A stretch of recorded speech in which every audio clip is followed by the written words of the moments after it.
Shhh, don't make a sound. There's someone downstairs. I was wrenched from a deep sleep by my boyfriend Liam's hand suddenly clamping over my mouth. My eyes flew open, meeting his in the oppressive darkness. Fear glittered starkly in their depths. His hand was tight, palm damp with nervous sweat. A glance at the bedside clock showed 1:30 a.m. We lived in a duplex loft apartment. The front door had a standard keypad lock, and the main lobby downstairs boasted 24-hour security. Yet, Liam was telling me someone was inside downstairs. Our bedroom door was closed but crucially unlocked. A thin sliver of light seeped through the crack at the bottom. We were both creatures of habit, bordering on obsessive-compulsive. Checking the downstairs lights before bed was a ritual, repeated multiple times. I distinctly remembered switching them off myself just before drifting off. And now someone was downstairs. Someone had turned on the lights. A burglar? No, burglars don't typically announce their presence by illuminating the scene. A home invasion robber? Or worse, a serial killer? My mind raced, conjuring a frantic slideshow of terrifying possibilities. Liam whispered, his breath hot against my ear, that he needed to lock the bedroom door. But there was a problem. The key was in the lock on the outside. Locking it meant opening the door slightly, retrieving the key, closing it again, then locking it from the inside. It was impossible to do silently. Cold sweat beaded on my forehead.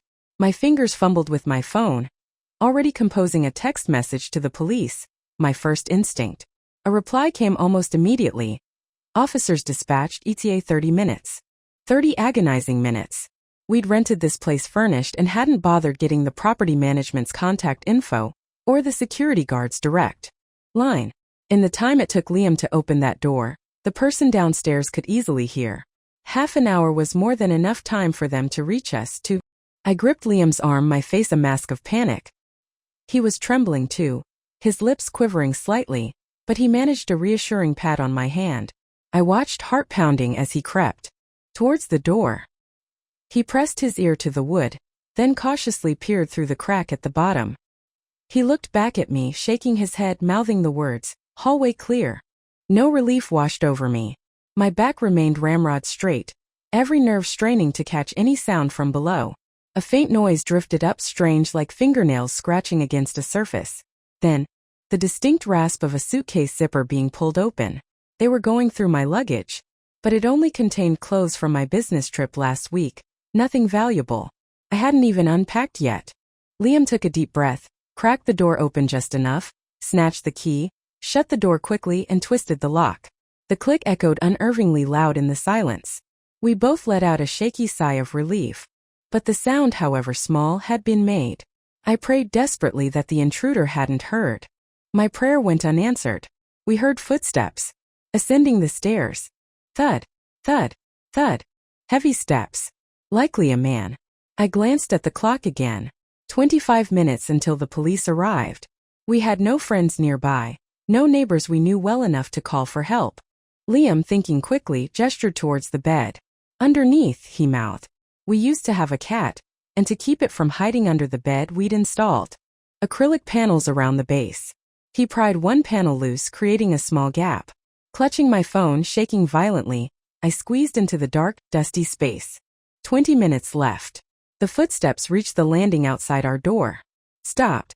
My heart hammered against my ribs, threatening to escape. Cold sweat dripped into my eyes. Then a voice called out, shockingly familiar, cutting through the tension. "Eva!" Relief flooded me with dizzying intensity. The voice belonged to Noah, my best friend, practically a brother. He was a traffic cop. Noah knew both Liam and me well. Back when we had the cat, he'd often come over to feed it when we were away on trips. He knew the keypad code to our apartment. Why he was here at this hour, unannounced, was a mystery, but the suffocating fear began to recede. I started to wriggle out from under the bed. But then Noah spoke again, his tone suddenly grave, urgent. "Eva, is Liam in there with you?" "Liam, my boyfriend." Before I could answer, a hand clamped firmly over my mouth again. Liam's hand. His expression in the dim light filtering under the door was strange, intense. He shook his head sharply. "Don't speak." Noah's voice continued, low and serious. "Eva, listen very carefully to what I'm about to say. If Liam comes back, do not let him in. Call the police immediately." I froze, confused. Through Liam's fingers I mumbled, "Why?" Noah's voice was heavy with dread. "There was a hit and run on North City Road just now. The victim was an elderly woman around 60. The driver hit her then, horribly, ran over her 3 more times. She didn't survive. I just reviewed the traffic cam footage. Eva, the driver, was Liam. He abandoned the car and fled. I thought he might have come home." A deathly chill enveloped me. I looked up at Liam, at the man I loved, the man who was always so gentle. Liam, the compassionate lawyer. Liam, who once performed mouth-to-mouth resuscitation on a dying stray dog he found on the street. I couldn't believe he was capable of such brutality. A hit and run, followed by the deliberate, monstrous act of crushing an old woman to death. Noah wouldn't lie to me. He was my rock, my childhood friend. Before Liam, Noah was always the first person there whenever I needed help. My breathing grew ragged. I stared up at Liam, my eyes desperately seeking denial, explanation, anything. Liam sighed a deep, troubled sound. He reached out to stroke my hair, but I instinctively pulled away. He fell silent, typing rapidly on his own phone before showing me the screen. "Eva, believe me. I didn't kill that woman. Noah did. I saw his license plate at the scene. I didn't report it immediately because I wanted to give him a chance to turn himself in. Now I realize he must have seen me too. He's here to silence me." The message threw me back into confusion. Liam or Noah? Who was telling the truth? My heart instinctively leaned towards Liam. Trying to stay calm, I remembered the scratching sound, the zipper. My suitcase. When I traveled by car, I always packed a small fruit knife. I preferred using my own things. Both Liam and Noah knew this habit. Why would Noah retrieve a knife before coming upstairs? Was Liam right? Was Noah here to kill him? The doorknob began to turn, rattling insistently. Noah's voice again, strained, desperate. "Eva, open the door. I just got more critical information about Liam. Let me in." The rattling intensified, faster, more frantic. "Let me in, Eva. Now." Terrified, I instinctively pressed closer to Liam. And then I smelled it. A faint metallic tang mingling with a sweet, cloying fragrance. Blood. The scent clung to Liam. And why was he wearing cologne tonight? He rarely did. I slowly pulled away, looking up at him. Why did you put on cologne tonight?" Liam met my gaze, his expression weary. "To cover the smell of blood, yes. But not for the reason Noah claims." "Eva, do you trust me?" His eyes, usually so warm, held a deep sadness. "Why do you smell like blood?" I asked, forcing my voice to remain steady. He sighed again and showed me his forearm. A long, angry scratch ran down his skin, partially covered by a bandage. Faint traces of blood seeped from underneath. "Saw a kitten stuck in a drain pipe on my way home," he explained softly. "Scratched me when I pulled it out." It sounded exactly like something Liam would do. He had an impossibly soft heart for stray animals. Shame washed over me. My boyfriend was hurt, and my first reaction was suspicion. "Liam, I'm so sorry," I whispered, gently peeling back the bandage. The wound looked consistent with animal claws. Relief, potent and immediate, flooded me. "I've been so preoccupied I didn't even notice." Liam gently stroked my head, his smile returning, soft and reassuring. Outside, Noah must have heard Liam's voice. The assault on the door escalated. "Eva, don't believe a word he says." "Liam, you absolute bastard." Noah screamed. "That wound isn't from a cat. It's from the old woman. After running her over, he got out to check if she was dead. She had one breath left, and she clawed at him." "Eva, you're not a forensic expert.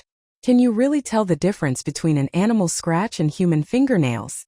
Noah raged, punctuated by the sickening sound of a knife blade repeatedly stabbing the door. Doubt, cold and sharp, pierced through my relief again. Just a sliver, but it was there. I checked my phone. 15 minutes until the police arrived. "Noah," I called out, trying to sound calm. "Let's both calm down. I've called the police. They'll be here in 15 minutes. The noise outside stopped abruptly. Dead silence. Then Noah's voice, raw and hoarse, cracked through the quiet. "Eva, why did you call the police?" His question sent my heart plummeting into an icy abyss. "Noah, did you really kill that woman?" My voice was barely a whisper, chilled with dawning horror. The Noah I knew, my sunny, dependable friend.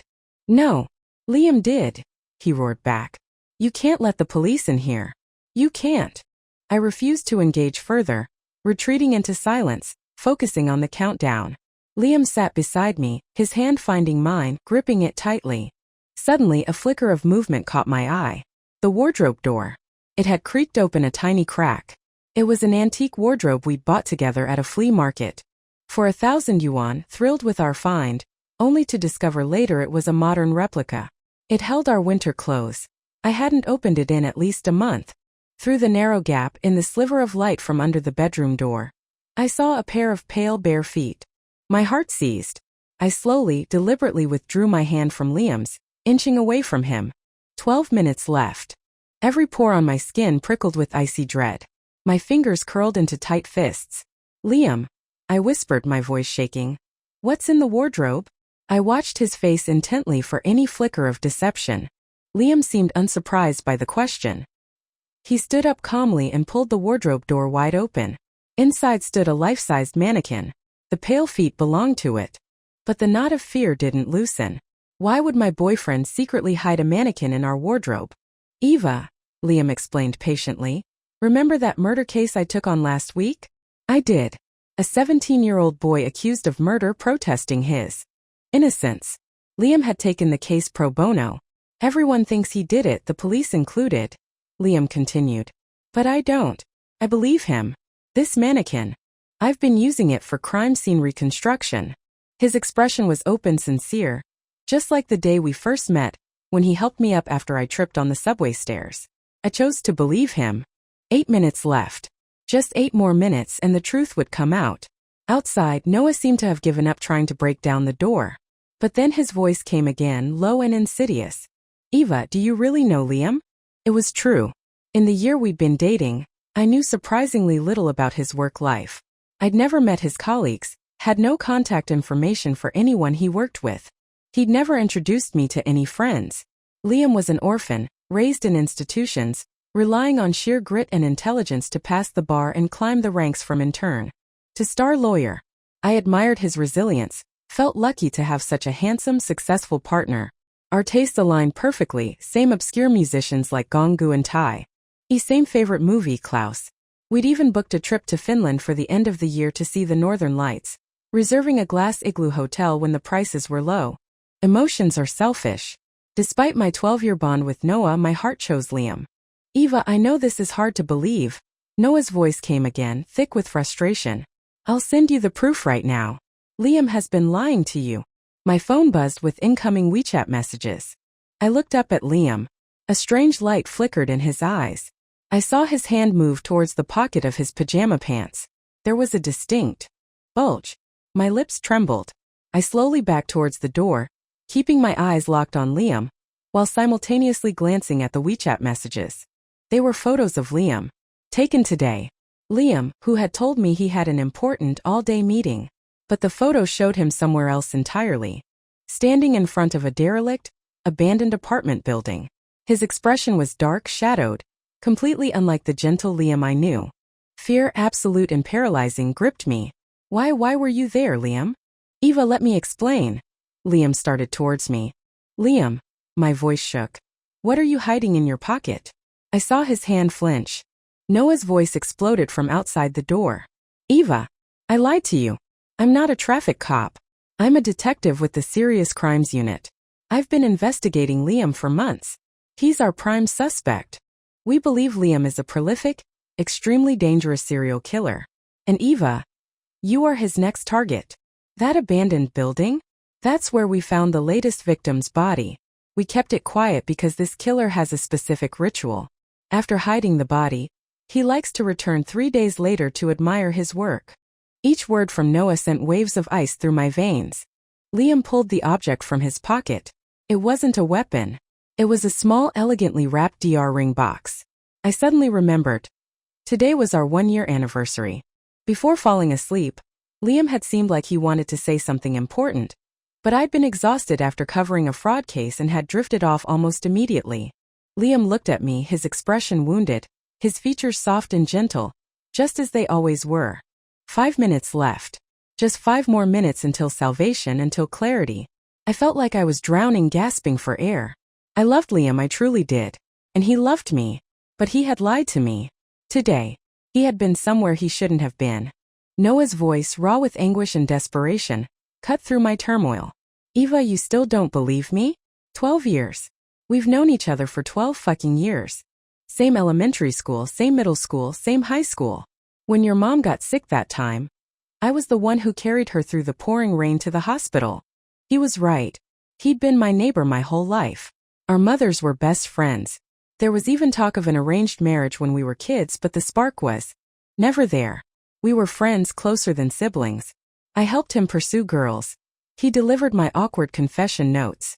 That night my mom collapsed. It was late, raining heavily. Our village road turned to mud, impassable by car. My dad was long gone.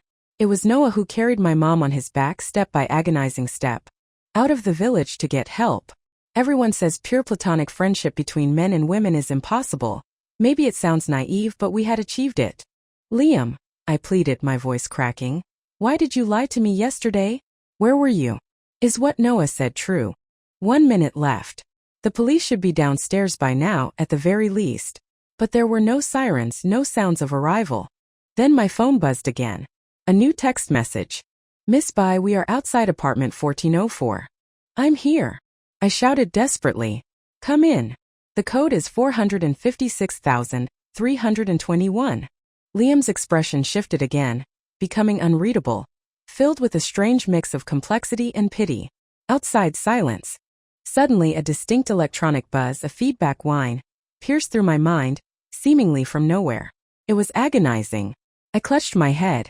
Miss Bai, we have entered the apartment. But where are you? The text message burned my eyes. Panic surged. I screamed towards the door, towards the landing. I'm right here. I'm in the bedroom. Another text arrived almost instantly. The tone had shifted, becoming sharp, official. Miss Bai, we hope this isn't some kind of prank. We are inside 1404. There is no one here. A horrifying realization dawned. Was I even in apartment 1404? Noah, I whispered, ice prickling my spine. Where am I right now?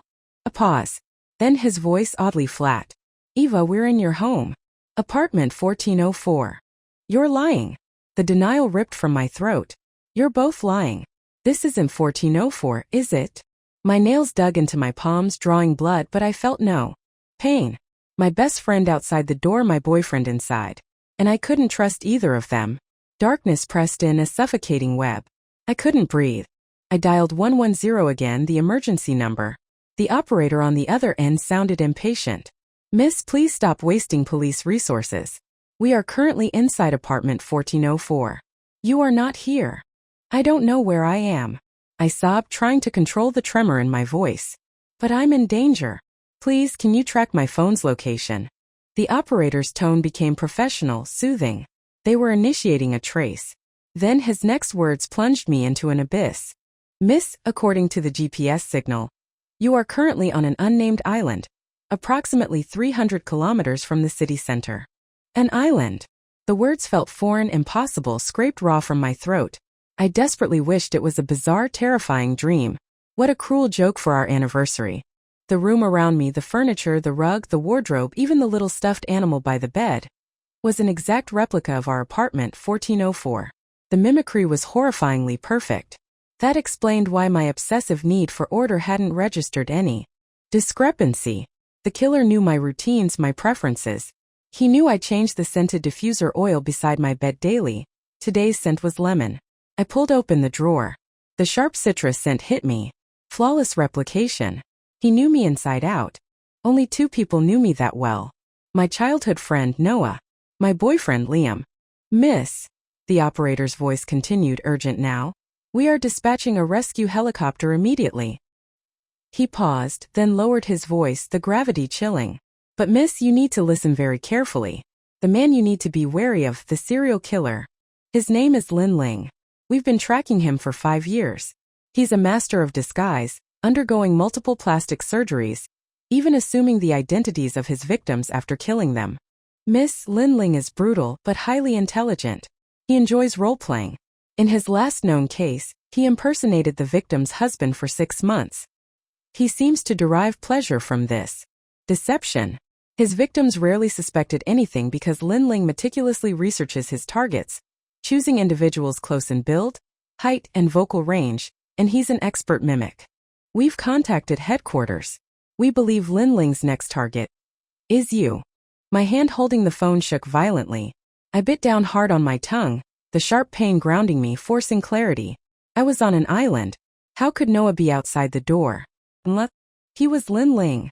He brought Liam and me here, orchestrated this entire charade, playing with us like trapped mice. Liam grasped my cold hand. Eva, what did the police say? Where are we? Liam, I choked out, whispering frantically. Noah is Lin Ling. We have to get out of here. Noah's voice from outside turned frantic. Eva, this isn't 1404, you're right. I didn't tell you the truth at first because I was afraid Liam would hurt you. His voice shifted, deepening slightly. No, I shouldn't call him Liam. He is Lin Ling. I know this man, Eva. He loves playing games, acting roles. It's pathological. I knew he was bringing you here, so I stowed away on the helicopter. Eva, you have to believe me. Here, this is my police ID. A small plastic card slid under the door. Picked it up. It was Noah's official identification, but it could be fake. Or Lin Ling could have killed Noah and taken it. Liam gripped my shoulders firmly. Eva, look at me. I promise I'll explain everything. But there's no time now. Remember when we first met at the subway station? What was the very first thing I said to you? Trembling, I met his gaze. I said, Liam's voice was soft, intense, that your eyes were the most beautiful pair I had ever seen. He offered a faint, tender smile, then abruptly shoved me towards the window. Run, Eva. Run. The door suddenly splintered inwards, a large crack appearing. Through it I saw Noah's face, contorted with rage. At that exact moment, the operator's voice crackled urgently in my ear before cutting out entirely. Miss, we've identified which identity the killer assumed. He is. Silence. My phone, bless its timing, had finally died. Eva, go. Now. Liam roared as Noah burst through the door. Outside the window was a patch of grassy ground. It was a drop but manageable, likely resulting only in scrapes. Without hesitating, I took one last deep look at Liam and jumped. I landed hard on the grass, scrambling to my feet. Liam! Quick! I yelled back up. He swung one leg over the windowsill. Suddenly, a dark shape lunged from behind him. Look out! I screamed, my pupils contracting in terror. Noah tackled Liam, dragging him back into the room. I won't let you hurt her. Noah snarled, his voice raw. I've protected her for over 10 years. I won't let you touch her now. They crashed to the floor, locked in a violent struggle. Noah's words, hearing them in that moment, stunned me, but there was no time to process. I scrambled away, clutching my dead phone, desperately searching for cover. The police helicopter had to be close. I found a narrow crevice between some rocks, a small cave-like opening, and squeezed inside. My phone remained stubbornly black. Why, oh why hadn't I charged it before bed? Tears finally streamed down my face, hot and fast. After a moment of choked sobbing, I forced myself to calm down, to think. Noah was Lin Ling. When could he have killed the real Noah? My mind raced through our recent interactions. Plastic surgery requires recovery time, especially for such a drastic transformation. I remembered. 2 months after Liam and I started dating, I went undercover for a story, infiltrating a pyramid scheme for 2 months. That was the longest period Liam and I were separated. And I didn't see Noah often anyway. Replacing him would have been easier. Today, I got back to the apartment building around 7 p.m. I remembered greeting the security guard, exchanging nods with a few familiar neighbors. In the elevator lobby, I was home by 7:05 p.m. I recalled the exact time because I was texting my editor an update in the group chat. I showered, checked the lights, locked up, and went to bed, Liam holding me close. So, I must have been moved to the island while I was asleep. Lin Ling, the killer, replicated our apartment here, specifically brought me here. Why go to such elaborate lengths? Just then, heavy footsteps approached my hiding place. I clamped my hand over my mouth, holding my breath, pressing myself deeper into the crevice. The footsteps stopped directly outside the opening. I saw a pair of expensive leather shoes. Shoes I recognized. They were the birthday present I'd bought for Liam. It was Liam. Relief washed over me. I started to move, to call out. But then I heard Liam's voice, cold and unfamiliar. Where did Eva hide? Before I could react, Noah's voice answered casually. Dunno. She's trickier than I thought. A bucket of ice water seemed to douse me. I froze. What were they saying? I couldn't understand. Then the distinct click of a lighter. Here, boss, I heard Noah say. Yellow Crane Tower. A brand of cigarette. My heart hammered against my ribs. Weren't they just trying to kill each other? Didn't think she'd just ditch you like that, Noah chuckled. Tisk tsk, boss. Guess your charm wasn't enough. Liam laughed too, a low chilling sound. Journalists are always cautious. But we had fun, didn't we? A giant hand seemed to squeeze my chest, stealing my breath. Man, I almost broke character several times. Noah continued, sounding amused. If her voice hadn't sounded so damn earnest, I would have burst out laughing. Then his tone turned lewd. So? Sleeping with a reporter? Was it good? Satisfying. My fists clenched, rage and confusion making me shake uncontrollably. At that moment, miraculously, my phone screen flickered to life.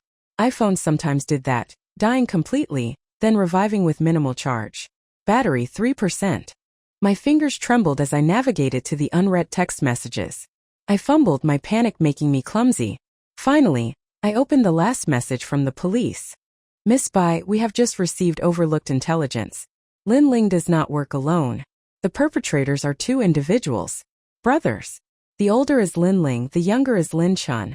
Over 6 months ago, they murdered the real Noah, he and Liam Thorne, and assumed their identities, living among you ever since. Do not trust anything either of them says. Before killing their primary victims, they use extreme torture to extract information about their target you. The Serious Crimes Unit has located the bodies of Noah He and Liam Thorne. Both show signs of horrific abuse prior to death. Noah He suffered a deep puncture wound to the skull, consistent with a power drill. Liam Thorne's hands and feet were severed. While en route to your apartment earlier this evening, Lin Ling and Lin Chun struck and killed a 60-year-old woman, running her over 3 times. These brothers are exceptionally dangerous. We are approaching the island now. Please remain hidden. My body convulsed with uncontrollable shudders. Bile rose in my throat. Tears streamed down my face, blurring the screen before it finally went black again. The last vestiges of power drained. I had shared my bed, my life, with a monster for months. The 2 men who had cared for me, protected me, they were gone, replaced by sadistic killers. And then a pale face appeared at the entrance of my hiding place. Liam smiled down at me, the expression as gentle and warm as the day we first met. But I knew. This wasn't Liam. This was a beast wearing his skin, a demon mimicking his kindness. Are you Lin Ling? Or Lin Chun? My voice was raspy, choked with hatred. I'm Ling, he replied, a smug smirk playing on Liam's lips.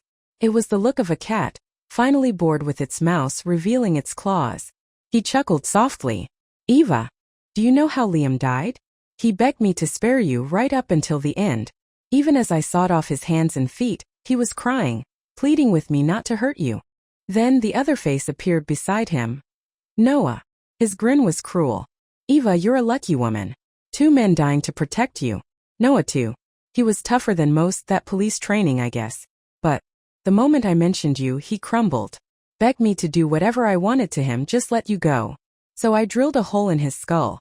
Wanted to see what the brain of such a devoted man looked like. A guttural scream tore from my throat. I was a fool. An utter fool. My boyfriend, my best friend. Dead for months, and I hadn't suspected a thing. Living alongside their murderers. Tears blinded me. Only one thought remained. Make these devils pay. Calm down, Eva, I told myself fiercely. Be smart. Ling reached into his pocket and pulled out the diamond ring, tossing it beside me. His smile was grotesque. Found this on Liam before he died. He really loved you, Eva. Trembling, I picked up the ring, clutching it tightly. I looked up, my eyes blazing with cold fury. Ling Chun. I called the real police. Aren't you afraid? Afraid? Chun burst into high-pitched, grating laughter. Eva, do you really think the police told you the truth? His eyes held a complex mix of pity and simmering hatred.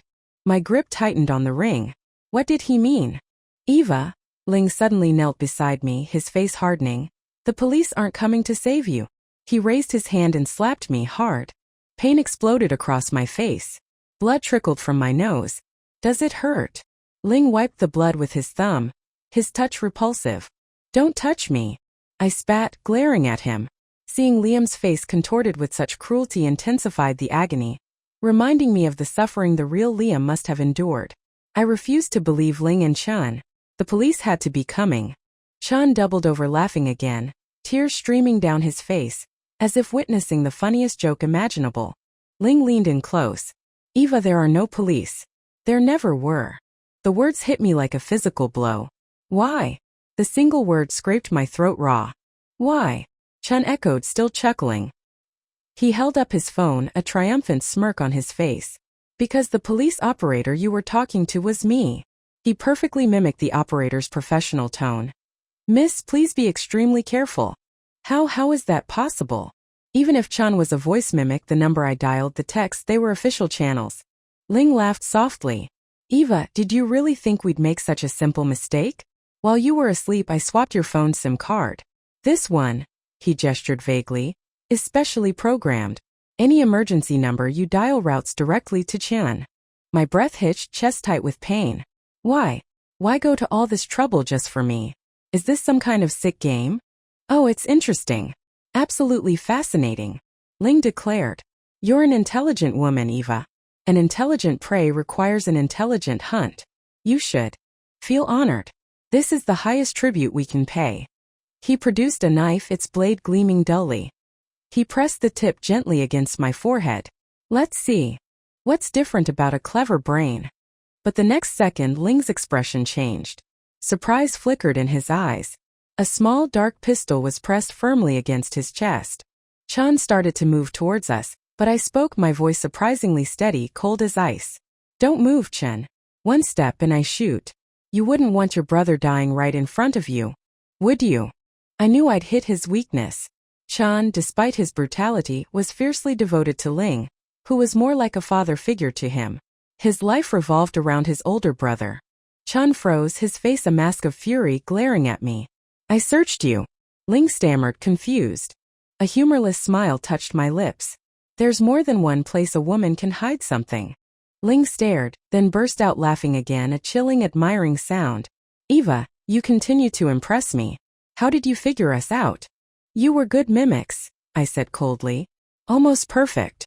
But you made two mistakes. From the very beginning I noticed. Liam was deathly allergic to peanuts. You. I nodded at Ling. Ate peanut noodles without batting an eye. And Noah, I glanced at Chun, hated horror movies. Yet your laptop history was full of them. Ling Chun, you can't perfectly become someone else, I stated flatly. You love acting? Well, guess what? So do I. Ling applauded softly. Eva, I genuinely like you. I realized you were planning to kill me tonight. I continued, my voice gaining strength. So I contacted the real police earlier. They'll be here any minute. My bluff sounded convincing even to myself. Ling Chun, give yourselves up. Ling's smile vanished, replaced by cold emptiness. Suddenly he lunged, his hands closing around my throat. I squeezed the trigger. Nothing. The gun clicked uselessly. Ling laughed, tightening his grip. Did you think I'd be so careless, Eva? I swapped the gun for a replica ages ago. His eyes glittered. Plenty of time to kill you before anyone arrives. This island is our playground. We have countless escape routes. His voice dropped to a near whisper. You know, Eva, I really do like you. If I were normal, I might want a girlfriend just like you. Pity I'm not. The pressure on my throat increased. I'll make it quick, Eva. Consider it my affection. Suddenly, his eyes widened in shock. He choked, turning his head slowly. Blood frothed at his lips. Sticking out of his back was the handle of a knife. Chun stood behind him, his expression icy. You're too arrogant, Ling, he said coldly. So arrogant you didn't even realize I wasn't Chun. Ling coughed, blood spraying, trying to rise, but Chun kicked him contemptuously. Ling collapsed unconscious. I stared at the man standing over Ling's body. There was something achingly familiar in his stance, in the set of his jaw. Noah, I whispered, disbelieving. He turned, a weary, genuine smile finally reaching his eyes. Eva, took you long enough to recognize me. You're not dead. Joy, overwhelming and fierce, surged through me. Tears streamed down my face as I scrambled out of the crevice and threw myself into his arms, sobbing and pounding weakly on his chest. Just then, the unmistakable thrumming sound of helicopter rotors filled the air. Figures rappelled down from above, surrounding us heavily armed tactical officers. The lead officer approached Noah, saluting sharply. Commander he. Eva, Noah said gently, holding me close. I know you have questions. I'll tell you everything on the helicopter. The unconscious Ling was secured and loaded onto the aircraft. On board, Noah finally explained.